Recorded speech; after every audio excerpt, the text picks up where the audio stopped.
ಟೈಮಲ್ಲಿ ಯಾವ್ಯಾವ ಆನೆ ತೊಗೊಳ್ತಿದ್ರಿ ಸರ್? ಅಭಿಮನ್ಯುನೂ ಇಲ್ಲ, ಅರ್ಜುನನೂ ಇಲ್ಲ ಅಂದಾಗ ಸಾಮಾನ್ಯವಾಗಿ ಗಜೇಂದ್ರ ಇದ್ದೇ ಇರ್ತಿದ್ದ. ಅದಕ್ಕೂ ಹಿಂದೆ ಭರತ, ಆಮೇಲೆ ಶ್ರೀರಾಮ. ಈ ಶ್ರೀರಾಮ ಇದೇನು ಗೊತ್ತೇ, ಇವು ಹೈಟ್ ಕಡಿಮೆ. ನಾವು ಕಾಡಲ್ಲಿ ಹೋಗ್ಬೇಕಾದ್ರೆ ಆದಷ್ಟು ಹೈಟ್ ಇರ್ತಕ್ಕಂಥ ಆನೆಗಳಾದರೆ ಏನಾಗ್ತದೆ ನಮಗೆ ವ್ಯೂ ಆನೆ ಮೇಲೆ, ಈಗ ಅರ್ಜುನ ಮತ್ತು ಗಜೇಂದ್ರ ಭರತನ ಮೇಲೆ ಕೂತ್ರೆ ನಮಗೆ ಎಂಥ ಹೈಟ್ ಇರ್ತದೆ ಅಂತ ಅಂದರೆ ನಮ್ಗೆ ಆನೆ ಕೆಳಗಡೆ ಎಲ್ಲವೂ ಕಾಣ್ತವೆ. ಆದರೆ ಕುಳ್ಳಾಗಿರೋ ಆನೆ ಮೇಲೆ ಕೂತ್ರೆ ಏನಾಗುತ್ತೆ ನಮ್ಗೆ ಕಾಣಲ್ಲ. ಅದಕ್ಕೋಸ್ಕರ ನಾವು ಜಾಸ್ತಿ ಹೈಟ್ ಇರ್ತಕ್ಕಂಥ ಆನೆನೇ ಉಪಯೋಗಿಸ್ಕೊತೀವಿ. ಗಜೇಂದ್ರನಿಗೆ ಒಂದು ಕಣ್ಣು ಕಾಣಲ್ಲ ಅಂತಾರೆ, ನಿಜಾನ ಸರ್? ಪೊರೆ ಬಂದಿದೆ. ಸೊ ಹಾಗಾಗಿ ಈವನ್ ಬಲರಾಮನಿಗೂ ಬಲರಾಮನೂ ಕೂಡ ಕ್ಯಾಪ್ಚರ್ಗೆ ಉಪಯೋಗಿಸಿದ್ದೀವಿ. ಬಲರಾಮನು ಅಷ್ಟೇ, ಅವನಿಗೂ ಒಂದು ಕಣ್ಣು ಇದಿಲ್ಲ. ಕ್ಯಾಪ್ಚರ್ ಆದಾಗಲೇ ಅವನು ಸೆರೆ ಸಿಕ್ಕಾಗಲೇ ಅವನಿಗೆ ಕಣ್ಣು ಇದಿರಲಿಲ್ಲ. ಗಜೇಂದ್ರನಿಗೆ ವಯಸ್ಸಿನ ಇದರಿಂದ ಪೊರೆ ಬಂದಿರ್ತದೆ. ಸೊ ಬಳ್ಳೆ ಆನೆ ಶಿಬಿರದಲ್ಲಿ ನಾನು ಅಲ್ಲಿ ಕ್ಯಾಂಪ್ಗೆ ಹೋದಾಗ 6 ಆನೆಗಳೇನೋ ಇತ್ತು ಅಲ್ಲಿ. ಸೊ ಇದ್ರ ಜೊತೆ ಒಂದು 2 ಹೆಣ್ಣಾನೆ, 3-4 ಗಂಡಾನೆಗಳಿತ್ತು. ಸೊ ಅದರಲ್ಲಿ ಒಂದು ಆನೆ ಕೃಪಾ ಅಂತೇಳಿ ಇತ್ತು. ಅದು ಆಕ್ಸಿಡೆಂಟಲಿ ಕಾಡಾನೆ ಹೊಡೆತದಿಂದ ಸಾವನ್ನಪ್ಪುತ್ತೆ. ನಂತರದ ದಿನಗಳಲ್ಲಿ 4 ಆನೆಗಳಿತ್ತು. ಸೊ ಹೀಗೆ ಆನೆಗಳು ಕ್ರಮೇಣ ಅಲ್ಲಿ ಕಡಿಮೆ ಆಗ್ತಾ ಬಂತು ಬಳ್ಳೆನಲ್ಲಿ. ಬಟ್ ಇದು ಮಾತ್ರ ಅಲ್ಲಿ ಮೊದಲಿಂದನೂ ಅದು ಕಾಡಾನೆ ಅಲ್ಲೇ ಸೆರೆ ಹಿಡಿದ್ರಿಂದ ಅದೇ ಕ್ಯಾಂಪ್ಗೆ ಇದು ಒಗ್ಕೊಂಡಿತ್ತು ಅದು. ಸೊ ಅಲ್ಲಿ ನಂತರದ ದಿನಗಳೇನಾಗ್ತು, ಆನೆಗೆ ಯಾವಾಗ ನಾವು ತಾಲೀಮನ್ನು ಕೊಟ್ಟು ಅದಕ್ಕೆ ಭಾರವನ್ನು ಹೊರಿಸೋದು ಮತ್ತೊಂದು ಸೊ ಮಾಡ್ತಾ ಬಂದಾಗ, ಸೊ ದೊಡ್ಡ ಮಾಸ್ತಿ ಕೈಗೆ ಬಂದ ನಂತರ ಸ್ವಲ್ಪ ಬಿಹೇವಿಯರಲ್ಲಿ ಸ್ವಲ್ಪ ಚೇಂಜಸ್ ಕಂಡು ಬಂತು ನಮಗೆ. ಸೊ ಆ ದೊಡ್ಡ ಮಾಸ್ತಿನೂ ಕೂಡ ಅಷ್ಟೇ, ಅರ್ಜುನ ಆನೆನ ತನ್ನ ಮಗು ನೋಡ್ಕೊಂಡಂಗೆ ತುಂಬ ಪ್ರೀತಿ ವಿಶ್ವಾಸದಿಂದ ನೋಡ್ಕೊಳ್ತಿದ್ದ. ಆನೆ ಕ್ಯಾಂಪ್ನಲ್ಲೂ ಕೂಡ ಅದು ಅವ್ರ ಮನೆಗೆ ಹೋಗ್ತಿತ್ತು. ಎಲ್ಲೇ ಕಾಡಿಗೆ ಮೇವಿಗೆ ಬಿಟ್ಟರು ಕೂಡ ವಾಪಸ್ ಬರ್ಬೇಕಾದ್ರೆ ಅವ್ರ ಮನೆಗೆ ಹೋಗಿ ಅವ್ರ ಮನೆಯಲ್ಲಿ ಅವ್ರ ಹೆಂಡ್ತಿನೋ ಅಥವಾ ಇನ್ಯಾರೋ ಅಲ್ಲಿ ಅದ್ರ ಬಾಯಿಗೆ ಒಂದು ಮುದ್ದೆಯನ್ನು ಅಥವಾ ಒಂದು ಸ್ವಲ್ಪ ಅನ್ನವನ್ನು ಹಾಕಿ ಕಳಿಸೋವರೆಗೂ ಅದು ಪಾಪ ಅಲ್ಲೇ ನಿಂತಿದ್ದು. ಅದು ಕೊಟ್ಟ ನಂತರ ಅದು ಕ್ಯಾಂಪಿಗೆ ಬರ್ತಾಯಿತ್ತು. ಸೊ ಅಷ್ಟೊಂದು ಪ್ರೀತಿ ವಿಶ್ವಾಸನ ಆ ಆನೆ ಮೇಲೆ ದೊಡ್ಡ ಮಾಸ್ತಿ ತೋರ್ತಾ ಬಂದ. ಸೊ ಇದು ಹಾಗೆ ಕೂಡ ಗ್ರ್ಯಾಜುವಲ್ ಆಗಿ ಅದರ ಸ್ವಭಾವದಲ್ಲಿ ಬದಲಾವಣೆಗಳು ಅಂದರೆ ಒರಟುತನ ಕಡಿಮೆ ಆಗ್ತಾ ಬಂತು. 2012ರಲ್ಲಿ ಏನಾಯಿತು ಅಂದರೆ ಬಲರಾಮ ಆನೆ ಆ ವರ್ಷ ಸ್ವಲ್ಪ ಕೃಶವಾಗಿ ಕಂಡ. ಅಷ್ಟರೊಳಗಾಗಲೇ ಅವನು 13 ಬಾರಿ ಅಂಬಾರಿಯನ್ನು ಹೊತ್ತಿದ್ದ. ಸೊ ಆ ಸಮಯದಲ್ಲಿ ಏನಾಗ್ತು, ಒಂದು ಉನ್ನತಾಧಿಕಾರಿಗಳ ಗಮನಕ್ಕೆ ಈ ಥರ ಬಲರಾಮ ಸ್ವಲ್ಪ ಆಯಾಸ ವ್ಯಕ್ತಪಡಿಸ್ತಾ ಇದ್ದಾನೆ, ಸ್ವಲ್ಪ ನಿಧಾನ ಆಗ್ತಾಯಿದೆ, 3 ಗಂಟೆಗಳಿಗೂ ಹೆಚ್ಚು ಕಾಲ ಅವನು ಸಮಯವನ್ನು ತಗೊಳ್ತಾ ಇದ್ದಾನೆ ನಾವು ಅರಮನೆಯಿಂದ ಬನ್ನಿ ಮಂಟಪ ತಲುಪುವವರೆಗೆ. ಸೊ ಅಂಥೇಳಿ ಅದನ್ನು ಉನ್ನತಾಧಿಕಾರಿಗಳ ಗಮನಕ್ಕೆ ತಂದಾಗ ಅವರು ಒಂದು ಕಮಿಟಿಯನ್ನು ಮಾಡ್ತಾರೆ. ಸೊ ಆ ಕಮಿಟಿನಲ್ಲಿ ನಾವು ಡಾಕ್ಟರ್ ಚೆಟ್ಟಿಯಪ್ಪ ಮತ್ತು ಉಪ ಅರಣ್ಯ ಸಂರಕ್ಷಣಾಧಿಕಾರಿ ಮೈಸೂರು ವಿಭಾಗದವ್ರು ಇರ್ತಾರೆ. ಸೊ ಆವಾಗ ನಾವು ಒಂದೊಂದು ಆನೆಗೂ ಒಂದೊಂದು ತಾಲೀಮನ್ನು ನಾವು ಕೊಡುವಾಗ, ಭಾರವನ್ನು ಹೊರಿಸುವಾಗ ಸಮಯವನ್ನು ನಿಗದಿ ಮಾಡ್ತೀವಿ. ಸೊ ಮೊದಲಿಗೆ ನಾವು ಬಲರಾಮನ್ನೇ ನಾವು ಕಳಿಸಿದಾಗ 3 ಗಂಟೆ 10 ನಿಮಿಷ 15 ನಿಮಿಷದವರೆಗೂ ಅವನು ಸಮಯವನ್ನು ತಗೊಳ್ತಾನೆ.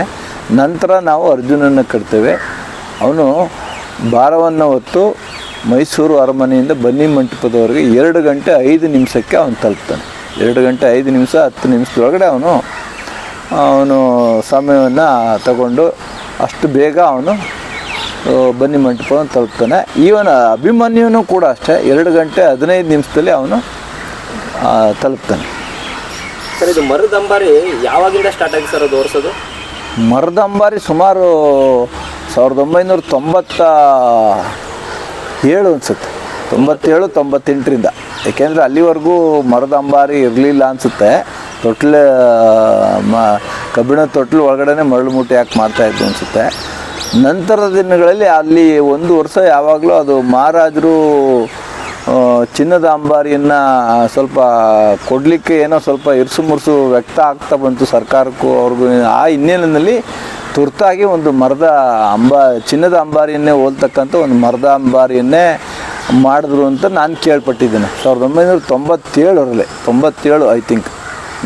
ಆವಾಗ ಅದು ಮರದ ಅಂಬಾರಿಯನ್ನು ಮಾಡುತ್ತೆ. ಅದರಿಂದ ಮಾಡಿಸೋದ್ರಿಂದ ನಮಗೆ ತುಂಬ ಅನುಕೂಲ ಆಗುತ್ತೆ. ಯಾಕೆಂದರೆ ಮರದ ಅಂಬಾರಿಯನ್ನು ನಾವು ಚಿನ್ನದ ಅಂಬಾರಿನೇ ಯಾವ ರೀತಿ ನಾವು ಮೇಲಕ್ಕೆ ಎತ್ತೀವಿ, ಕ್ರೇನ್ ಮೂಲಕ ಅದನ್ನು ಕೂಡ ಮೇಲಕ್ಕೆ ಎತ್ತಿ ಆನೆ ಬೆನ್ನಿನಲ್ಲಿಟ್ಟು ಹಗ್ಗದಿಂದ ಬಿಗಿದು ಅದರೊಳಗಡೆ ಮರಳು ಮೂಟೆಯನ್ನು ಇಟ್ಟು ತಾಲೀಮು ನಡೆಸಲಿಕ್ಕೆ ನಮ್ಗೆ ತುಂಬ ಅನುಕೂಲ ಆಗುತ್ತೆ. ಸೊ 2012ರಲ್ಲಿ ಯಾವಾಗ ಬಲರಾಮಂದು ಸ್ವಲ್ಪ ಈ ರೀತಿ ಸ್ವಲ್ಪ ಆಯಾಸ ವ್ಯಕ್ತಪಡಿಸಿ ಸ್ವಲ್ಪ ನಿಧಾನ ಗತಿಯಲ್ಲಿ ಹೋಗ್ತಾಯಿತ್ತು. ಸೊ ಆ ವರ್ಷ ಒಂದು ಚಾನ್ಸು ಅರ್ಜುನನಿಗೆ ಕೊಡೋಣ ಅಂಥೇಳಿ ಡಿಸೈಡ್ ಮಾಡಿ, ಸೊ ಆ ವರ್ಷ ನಾವು ಮೊದಲ ಬಾರಿಗೆ ನಾವು ಅರ್ಜುನನಿಗೆ ನಾವು ಅಂಬಾರಿಯನ್ನು ಕಟ್ಟಲಿಕ್ಕೆ ತಯಾರಿಯನ್ನು ನಡೆಸ್ತೇವೆ. ಬಟ್ ಆಗಲೂ ಕೂಡ ದೊಡ್ಡ ಮಾಸ್ತಿ ಸ್ವಲ್ಪ ಹಿಂದೇಟು ಹಾಕ್ತೇನೆ ಅವನು, ಸರ್ ಯಾಕೋ ನನಗೆ ಸ್ವಲ್ಪ ಭಯ ಇದೆ ಅಂಥೇಳಿ. ಸೊ ಆವಾಗ ನಾವು ಅವನ್ನ ಬೆನ್ನು ತಟ್ಟಿ ನಾವಿದ್ದೀವಿ, ನೀವೇನು ಗಾಬರಿ ಮಾಡ್ಕೋಬೇಡಪ್ಪ ಅಂಥೇಳಿ ಸೊ ಅವನಿಗೆ ಬೆನ್ನು ತಟ್ಟಿ ಅವನು ಎಲ್ಲ ಸಹಕಾರವನ್ನು ನೀಡಿ ಆ ವರ್ಷ ಅದು ಅಂಬಾರಿಯನ್ನು ಕಟ್ಟಿದಾಗ ಅದು ನಡೆದುಕೊಂಡಂಥ ರೀತಿ ಮಾತ್ರ ತುಂಬ ಅವಿಸ್ಮರಣೀಯ. ಏಕೆಂದರೆ ಅವನು ನಡೀತಿದ್ದಂಥ ಗಜಗಾಂಭೀರ್ಯ, ಸೊ ಅವನ ಎತ್ತರ, ಅವನ ಬೆನ್ನಿನ ಚಪ್ಪಟೆ ಆದ ಒಂದು ಇದು, ಮುಖದ ಹಾವಭಾವ, ಸೊಂಡ್ಲಿನ ಉದ್ದ, ಸೊ ಇವುಗಳೆಲ್ಲವೂ ಅವನು ನಡೀತಿದ್ದಂಥ ಗಜಗಾಂಭೀರ್ಯ, ರಾಜಗಾಂಭೀರ್ಯ ಅಂತ ನಾವೇನು ಕರಿತೀವಿ.